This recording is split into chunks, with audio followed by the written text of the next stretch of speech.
Hürmetli vatandaş, leksiyalarımızı davamlaştırımız. Bugünkü leksiyemiz yoki muhokama vaziyetimiz bunda vatandaş. Bugün Çislağa 2021 yıl 12. ayının 14. günü. Bugünkü muhokama yukarıda gördüğünüz azı iki mesele. Yaponiya Shinzo Abe'nin bir hafta yoki iki hafta içinde iki qitim Reis Xi Jinping xato hüküm qılıvatıdır. Tayvan boğazıda uruş qilishga ruxsat yo'q. Bugünkü qattiq iboralarni siz gördünüz. Bundan burun Jack Sullivan davlat bexatarligi Aqsaray prezidentning davlat bexatarligi bo'yicha maslahatchisi Jack Sullivan nima degan edi? Tayvan boğazıda urush qilishga ruxsat yo'q. Demek taylikni topshirdi bugun. Jungoning hayshalyangan torbetida so'zlaydiganlik xonim nim dedi? Amerika taylikni topshirdi. Tayvan boğazıda urush qilishga ruxsat yo'q. Dedi. Demek Yaponiya shundoq dedi, Amerika Qo'shma Shtatlari shundoq dedi. Endi Jungo siz nima ish qilmoqchi? Ma'qul demsiz, biz boshda aytdik, mang'idigan yo'lingiz cho'qim Gorbachevning yo'li dedik-ku. Bu to'g'ri yo'l, insoniyat qabul qildi, yer shari qabul qildi, dunyo qabul qildi. Bu birla Amerikaning, Yaponiyaning talabi emas, dunyoning talabi Jungo Kompartiyasi. Shu yo'lda mang'isiz. Biz bu to'g'ridan qisqacha to'xtaldik, vatandoshim. Hozir ham ikkinchi tema bo'yicha gap qilaylik. Birlashgan Davlatlar Tashkilotining ikki parcha qonuni. Bu qonun nima qonun? Jamiyat, iqtisod, madaniyat, huquqi xalqaro ahdnomasi. Jamiyat, iqtisod, madaniyat, huquqi xalqaro ahdnomasi.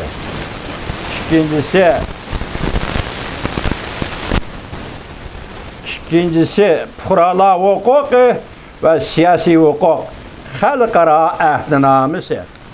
Demak, buni birisiga masalan 2001 yil 2-oyda imzo qo'yibdi. 2001 yil 2-oy qaysi vaqt edi vatandosh? Jungo Kompartiyasining Jungo hukumati Dunyo savdo tashkilotiga kiradigan yillar. Demek 2-oyda bunun bir qonuniy imzo qo'yibdi. Tayyorlik, ya'ni iqtisod munosabatlik qonuniy imzo qo'yibdi. Bu tayyorlik Jungo Kompartiyasining shu yili 2001 yili 12-oyning 11 kuni Jungo Kompartiyasining hukumati Dunyo savdo tashkilotiga kirishga imzo qo'ydi, qo'l qo'ydi. Demak, shunda xalqaro vaziyat ostida iqtisod munosabatlik qonuniga qo'l qo'ydi. Lekin hozirgacha Jungo Kompartiyasi hukumati fuqarolar huquqi va siyosiy huquq xalqaro ahdnomasi ikkinchi parcha qonunga imzo qo'ymadi. Diqqat vatandosh, avvalgisi iqtisod, keyingisi siyosat, siyosiy huquq, fuqarolarning siyosiy huquqi. Avvalgisi fuqarolarning iqtisod huquqi. Siz Jungo'ni ko'rib kelyapsiz, siz ko'rib kelyapsiz vatandoshlar. Vatan ichida Abdurrasul boshchiligidagi hozir siz biladigan shu yigitni yig'izga olaylik. 100 million dollar pul topgan o'zining ustidan. O'zining qon teri bilan, o'zining axloqi bilan, o'zining amdigi bilan.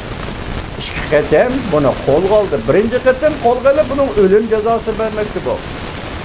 Ham uning bolasini ayolini turmada o'ldirdi. Bu pulni shunday ishlab topdi, emgak bilan topdi Jungolik hukumat. Jungo hukumati siz bu yerda iqtisod huquqi, xalqaro iqtisod huquqiga imzo qo'ydingiz.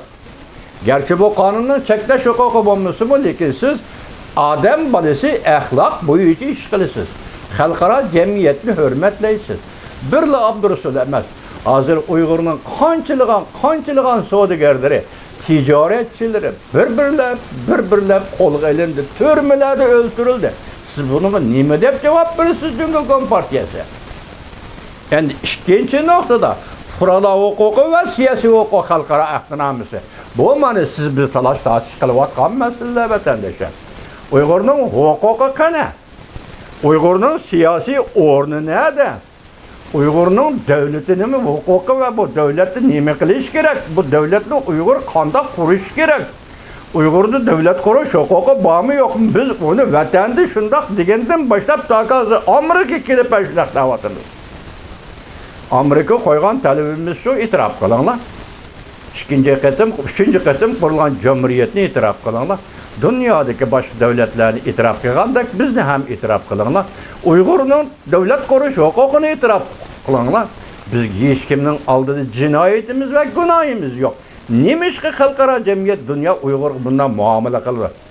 Alloh xolis yaqinda bu to'g'rida ayrim bir parcha yirik maqola va yirik söz iboralar bilan leksiya so'zlaymiz vatandoshlar. Asta kelamiz. Nima uchun? Endi hozir Amerika xalqi, Amerika Davlat Majlisi Uyg'urning davlat qurish huquqi nima deb savol qo'yib kelyapmiz. E'tirof qiling deb kelyapmiz. So'zlayotgan so'zlarni angladinglarmi? Meni so'zlagan leksiyadir. Endi hozir mana kelganda Jungo Kompartiyasi Birleşken Devletler Teşkilatı'nın iki parça qonuniga imzo qo'yibdi. Onun birisi iqtisodga munosabatni tasdiqlabdi, ijro qilibdi. Lekin Abdurasul qatorliq Uyg'urning tijoratchilarini hozir qo'lga olib, ularni bar qilib etdi, yo'qini yo'q qilib etdi deyli. Endi ikkinchisi fuqarolar huquqi va siyosiy huquq xalqaro ahdnomasi. Bunun qachon imzo qo'ysiz? Boshda Dovitov nima debdi? 23 yil yetib keldi. Demak, bu qonunga imzo qo'yg'ili 23 yil bo'ldi. Jungo tahi buni tasdiqlamadi deydi. Biz sizlar bilan asta uchrashib, buni asta tahlil qilamiz, hurmatli vatandoshlar.